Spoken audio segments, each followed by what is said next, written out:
didn't feel like a journalist's life was very glamorous, because fashion is glamour. It's on the outside, it feels like a very exciting place of celebrities and travel and all these things that are very enticing and make a very exciting career. You're not sitting at a desk all the time. But so I had a lot of confusion about how I could work in fashion. So I ended up just working really hard to get to a university, because I always valued education. Like, as much as, fashion, the interesting thing about the fashion industry is that you don't really need to go to fashion school to enter into the fashion industry. And that's exactly what I did do, because I couldn't sew a button. So I ended up working really hard in high school and focusing. And it's strangely looking back, it felt really mature. And it wasn't, because I knew I needed to get out, and I knew that opportunity was going to allow me through education. And so instead of partying and being silly in high school, I totally buckled down and just studied as hard as possible. And I got out. I went to Boston. I didn't go to New York, thank God. And I studied art history and films, without a little bit aimless, because I think when I went to university, I still didn't know fashion was a job. I didn't know how to enter it. I just liked to dress up. I liked to go out. I liked to be a different person. I like to be a character.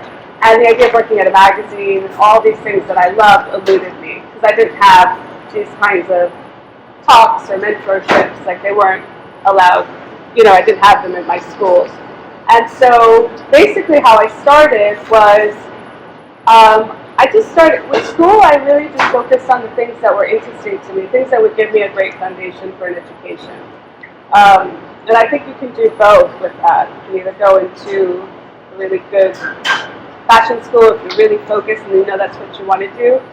But the education allowed me not only to expand my mind, but extend my relationships. And relationships have been the most important thing in getting me to where I am today.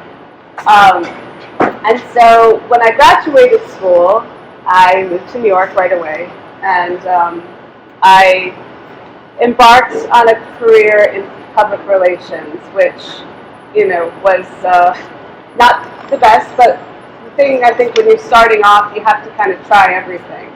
And so I got a job that was unglamorous, underpaid, and not great, and I worked very hard in it, and I realized that I took this step to understand what New York was like, what working was like, and then I ended up seeing that on the public relations side you deal with magazines, right? And I was thinking, wow, these magazines have all the power, they have all the control. And I just started meeting people and engaging with people and taking meetings and understanding how I could get to where I thought I wanted to go. They were all baby steps. There wasn't some grand plan. And then when I was in PR, I said, oh, this stinks. I'm not really good at it. I was terrible at it. I got fired twice for being a bad employee, for not being focused, for making a lot of mistakes. And then I found an assistant job at Elle Magazine.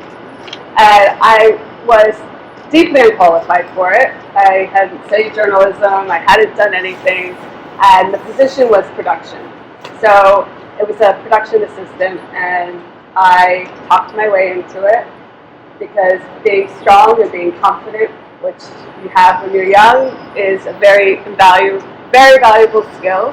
And I got a job as a production assistant. I had no idea what to do. All I said is, I can make things happen. I will work very hard for you. And that was something that I always did. I worked really, really hard. And I jumped in and I made countless mistakes. Tons of mistakes, always. But then I found this entry point into the fashion world. And it wasn't the dream job. It was a dog-eat-dog job. But I started to learn about how things were made, how shoots came together, how the whole magazine came together. And it was such very basic things. The production is kind of the foundation of everything that we do. Because you end up making all this stuff kind of come together. And then I started that at 23 years old, and then I worked at LMAC, and I started to see what, I took a job that I wasn't so excited about, but I just kept making opportunities for myself, and I saw that there was this thing called the fashion department at the magazine. And production was invaluable because we learned how to make the photo shoot come together. And it was very simple stuff, booking flights, locations, permits, making sure everybody's taken care of, the photographer was okay, what the model does, casting the model, and it's kind of a way of how the structure of everything works in a collaboration, because that's really what my job is collaborating. And so I got to see how that all came together. But I was also very seduced by clothes, because I loved clothes. I always loved fashion. I loved garments. It made me happy. And I would watch the fashion department walk by, and there would be dresses and things, and I was like, oh my God, this is making my heart flutter. I could not. I loved it. I loved it so much. Still do. And I navigated a job that came open as the assistant to the fashion director. So it was another step. It was about confidence and taking a risk on something that you can confidently do. And that changed my career completely. Because, do you remember the movie Devil Wears Prada? Anyone see it? Well, that was me.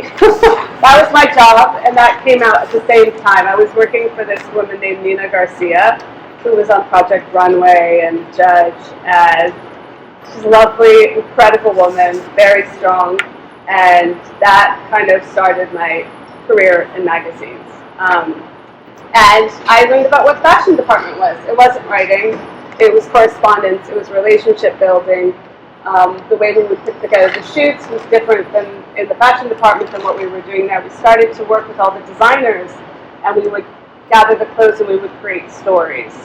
And because that's what the job I saw at that young age, that's what the job was. The job is storytelling, and it's pushing beauty forward, pushing our idea of beauty forward. And at that time, we just started to build these relationships with the designers, and I got fired from that job too, actually. I didn't. I ended up I got let go in 2008, so I started to see that I wanted to be an assistant. And I'm just talking to you about these mistakes that I had, because mistakes and bad things happen along the way, all the time, even to people that are very successful. And so when 2008 recession happened, my position was eliminated, and I was completely gutted. What I had started doing was I started to assist styling, so I saw that I wanted to be a stylist. I knew that that was kind of the direction I wanted to go. The energy of the collaboration on set. I loved photography. I loved how the whole thing came together. It was just this very powerful thing that nobody had taught me, that I had just immersed myself in, and I started to see. And so when the recession happened and my position was eliminated, I was like, I'm going to be a stylist assistant. I knew that was what I needed to do in order to get to the job that I wanted to do. And this was a span of, to figure that out took about 8 years. And I started to groom and see what I loved. I educated myself. I went to art museums. I looked at old-fashioned collections, and I would just engross myself in trying to figure out what I liked. I mean, the job is so hard to articulate because it's really within you. It has to be how you see the world, how you see beauty, how you see what a woman or a man should look like, and what they should be wearing. I mean, that's the power of the job, and you form that slowly.